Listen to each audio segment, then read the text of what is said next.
Ako po si RC King Makapagal from Giginto, Bulacan. So nandito po tayo ngayon sa aking maliit na garden. So ito po ay tawag kong Green Pasture Garden. So parang yung sa business ko din po pangalan, Green Pasture Hydroponic Supply.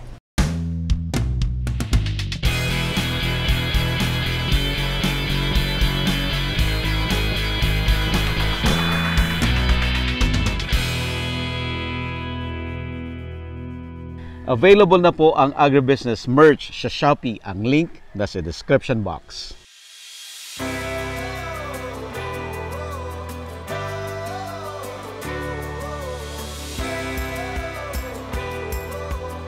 First step po, mag-i-sterilize po tayo ng coco peat. So, una pong ginagawa yung coco peat. So, ito pong coco peat, ito po yung ginagamit natin as a medium.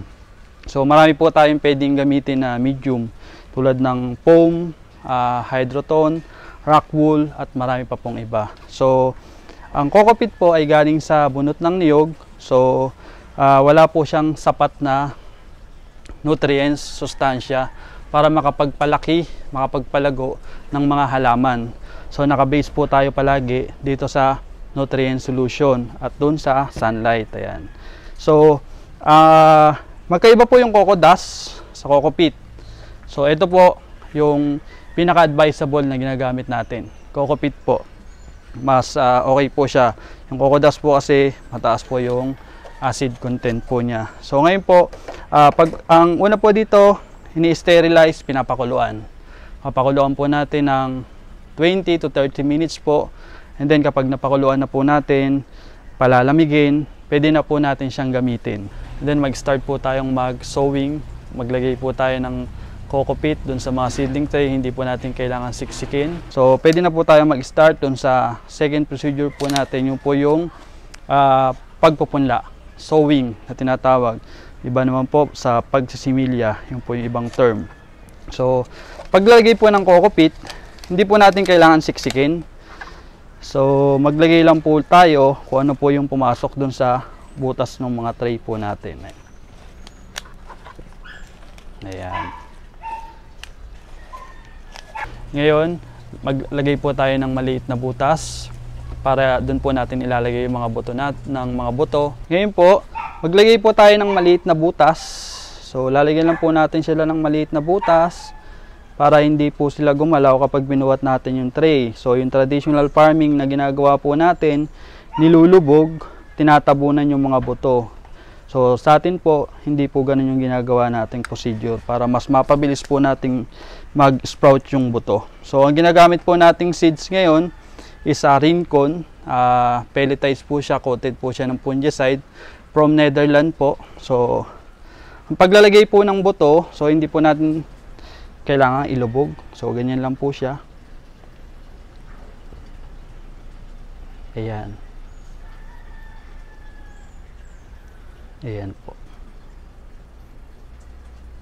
And then kapag po nalagay na po natin, sprayan po natin ng purong tubig lang. Once na nailagay na po natin yung mga buto, sprayan lang po natin ng purong tubig. Ayan. So meron pong tamang oras ng pagpupunla. Ang tamang oras po ng pagpupunla sa umaga. So between 6 to 7 AM po. So hayaan po lang natin na mag-moist siya. So gagawin nyo po ito sa pagitan ng alas 6 hanggang alas 7 ng umaga. Ayan.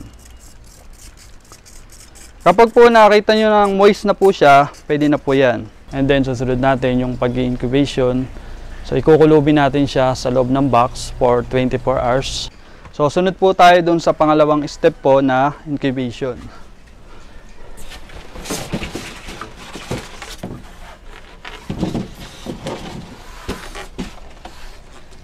Ayan.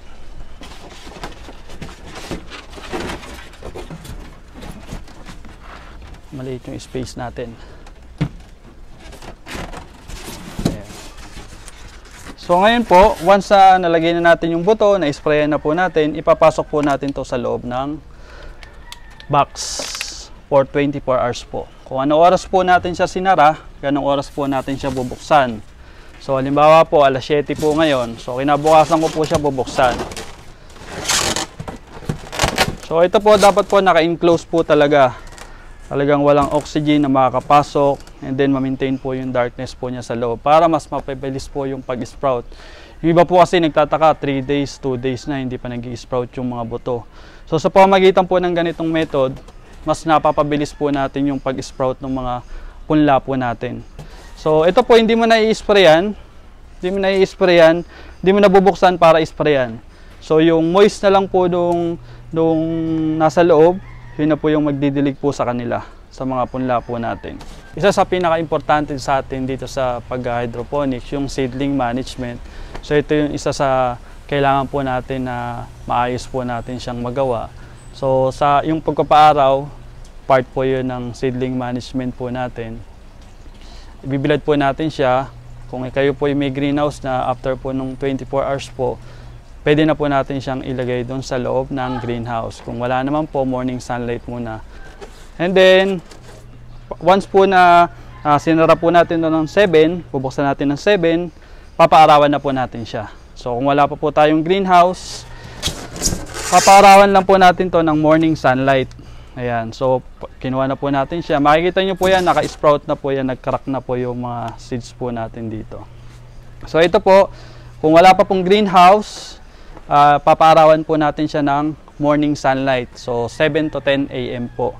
So para hindi po sila mabigla. Pero kung kayo po yung naka-greenhouse at protected na po siya, protected na po, filter na po yung sunlight, pwede na po natin siyang maghapon ibilad sa araw.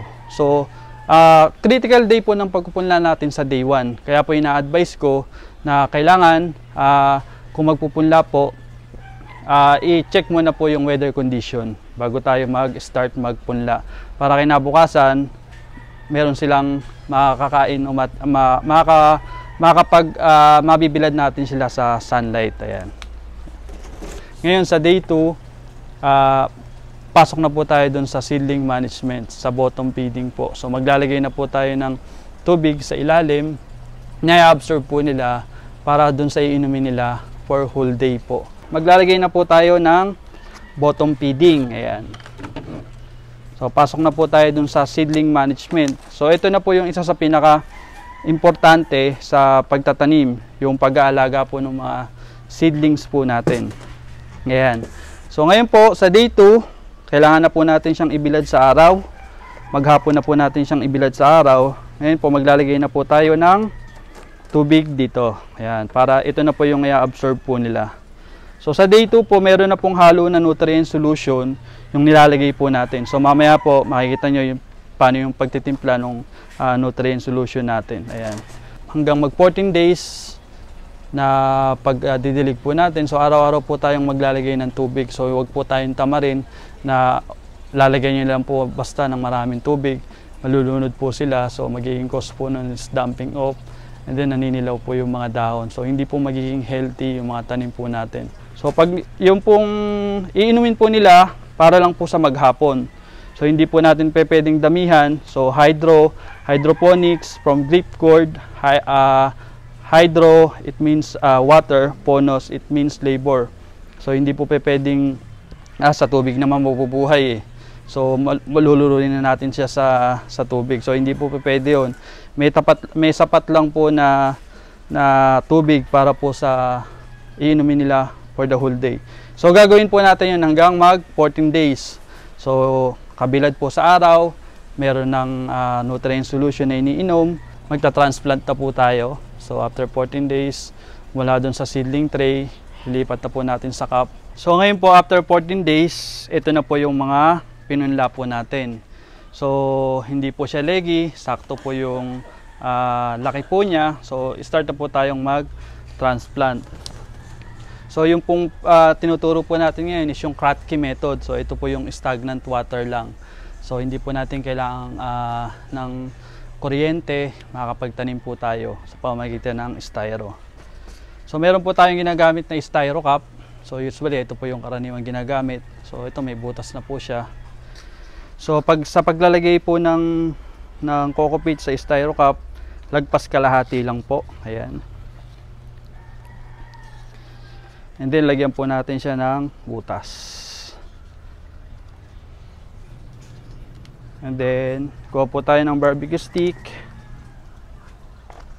para matransplant po natin. So yung mga iba kutsara po yung ginagamit, so tusok lang po natin at dahan-dahan po natin siyang ilagay. Ayan. Ayusin lang po natin para magandang tingnan. Ayan. Sa pag-mixture po ng solution, ang required ppm po natin is 560 to 840.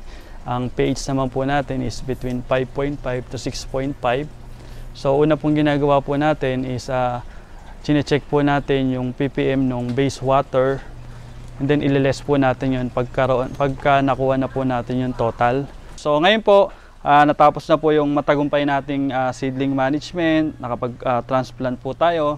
So ito po isa sa pinakamahalaga din po yung paghahalo po natin ng nutrient solution.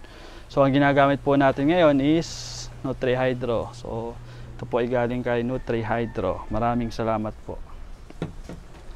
So ang una pong procedure na ginagawa po natin is chine-check po natin yung ppm nung tubig po natin, nung base water po natin. So una pong check po natin yung base water po natin. So meron po tayong mode, may TDS meter po tayong ginagamit. Ayan. Yan. So ang required po natin na ppm between 560 to 840. And then yung pH naman po, yung potential of hydrogen. So ang kailangan po natin between 5.5 to 6.5. So ang reading po ng ppm po natin sa ngayon sige, ito po 519. So ito po, ileless po ito sa magiging total mamaya kapag meron na po siyang halong nutrient solution. So kailangan po ma-check nyo muna po yung base water nyo na wala pang halong solution. Ayan po yung naging kinalabasan po niya, 519. Ileless po natin yan mamaya kapag meron ng halo. Ayan. So ngayon po, ang ratio po natin dito sa NutriHydro, in every 1 liter, 1.5 ml. So, tigo 1.5 ml po sila. Kahit alin po yung mauna dito, walang problema. Huwag lang po natin sabay na ilalagay. So, meron po akong ginayak po dito na 2 litrong tubig. So, sa 2 litro, meron po akong ilalagay na 3 ml. So, shake lang po natin siya. So, unahin po natin itong si NPK. So 3 ml po. So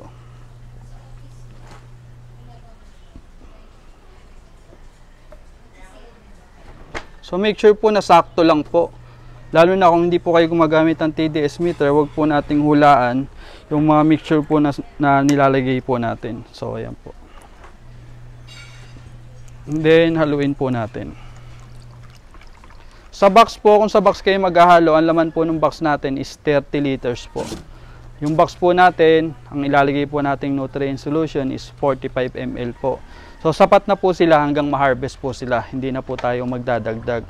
Ang mga lettuce po natin, kumakain po sila at least 1.5 to 2 liters hanggang ma-harvest po natin sila.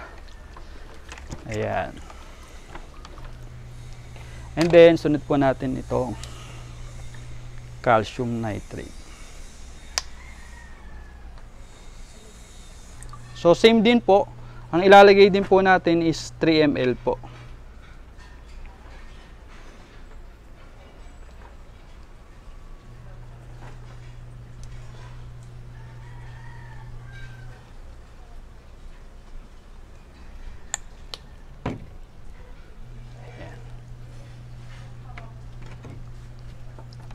Haluin lang din po natin ulit.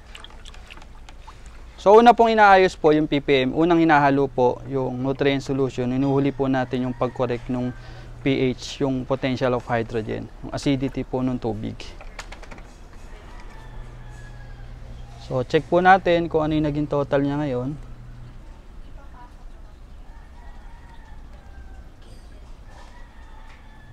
So 1,285. So ileless po natin yung 519. Ang naging total po niya is 770. So pasok po siya dun sa 560 to 840 na ppm na required for lettuce. So ayan po, tama po yung ppm natin. Yung po yung kahalagaan na tamang tubig, tamang nutrients yung nilagay natin, pasok po siya dun sa required. So hindi po natin siya pwedeng hulaan, pwede na to, tansya-tansya. Hindi po pwede. So hindi po natin alam kung matabang yung timpla natin, walang nutrients na makukuha siya dahil kulang. So kung meron kang TDS meter, alam mo kung sobra or kulang. So ngayon po, ang susunod po natin i-correct po yung pH po niya. Ayan. So ang pH ko po dito is napakataas. So 10.4 po. So ang kailangan po natin between 5.5 to 6.5. Sa mga farm, ang required ko po is 6 para mas mabilis po yung nutrients uptake po nila. So gumagamit po tayo ng pH down from NutriHydro. So ito po walang tamang sukat. Drops lang po hanggang sa unti-unti pong bumaba yung sukat po nung pH po natin. So drops lang po. And then halo lang po ulit.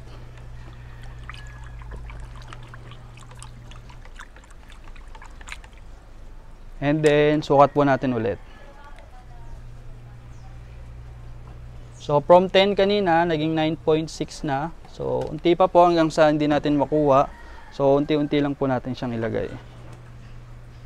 So di bali pong madalas kayong maglagay kaysa po yung biglaan. Kapag sumobrang baba, gagamit pa po kayo ng pH up. So doble gastos po, mataas po sa costing kapag po ganon. So make sure lang po na unti-unti lang para isang liquid na lang po yung gagamitin. Yan, unti-unti na po siyang bumaba. So 7.6. Yan. So drops pa rin po tayo.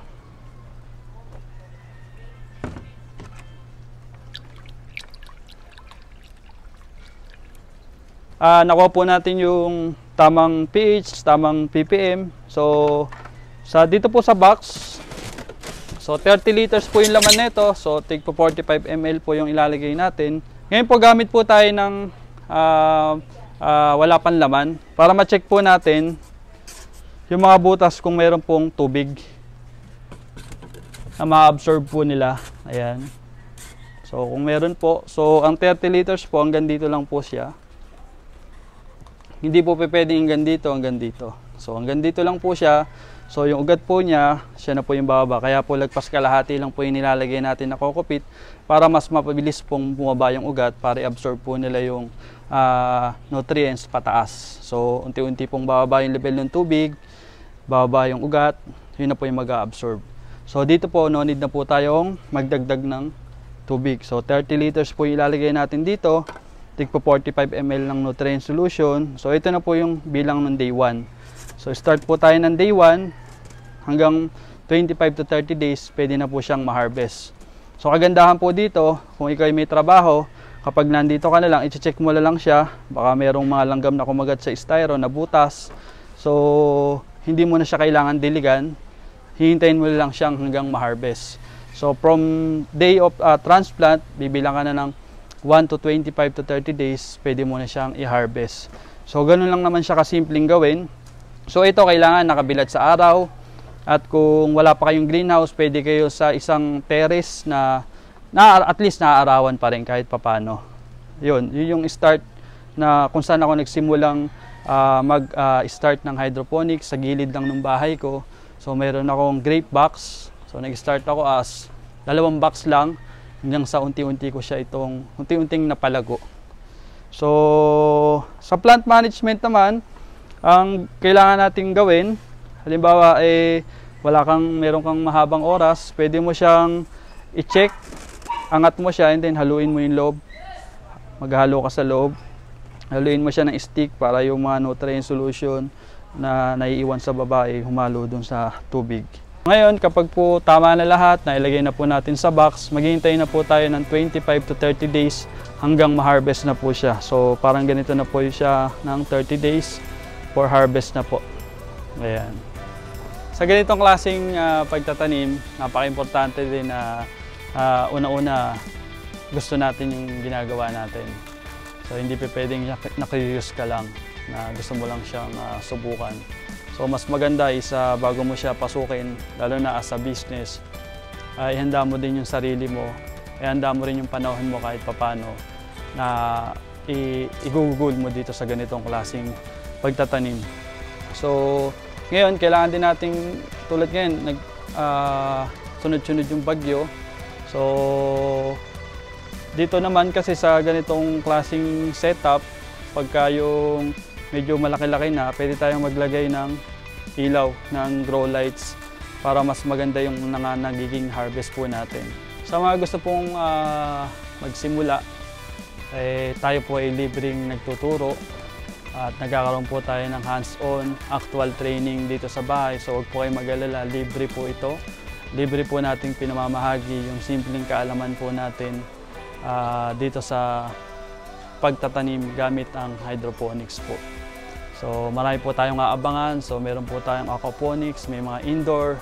So iniimbitahan ko po kayo dito sa aking tahanan. Magpa-schedule lang po bago pumunta para at least hindi po tayo magkasabay-sabay kasi medyo maliit pa po yung lugar ko sa ngayon. So yun lang po at maraming salamat po. Sana po meron kayong naunawaan dun sa simpleng tutorial po natin. Maraming salamat po. Available na po ang agribusiness merch sa Shopee. Ang link nasa description box. Agribusiness, how it works. Instruct, inspire, succeed.